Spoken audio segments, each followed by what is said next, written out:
आदाब दोस्तों, मैं हाजिर हूँ अपने YouTube चैनल आप तक हमारी आवाज़ पर।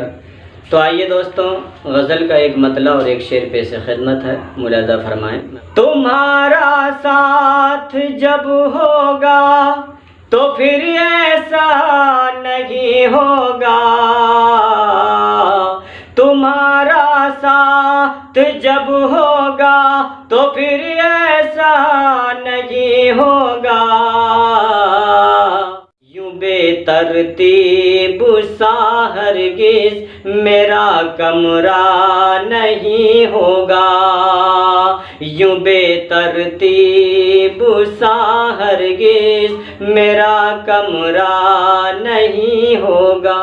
तुम्हारे बाद क्या होगा तुम्हें कैसे मैं समझाऊं, तुम्हारे बाद क्या होगा तुम्हें कैसे मैं समझाऊं।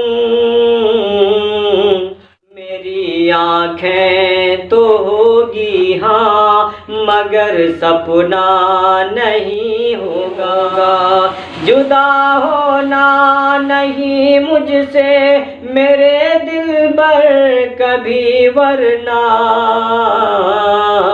जुदा होना नहीं मुझसे मेरे दिलबर कभी वरना। मेरा उस दिल के धड़कन से कोई रिश्ता नहीं होगा। तो दोस्तों, अगर वीडियो अच्छा लगे तो वीडियो को लाइक करें, शेयर करें।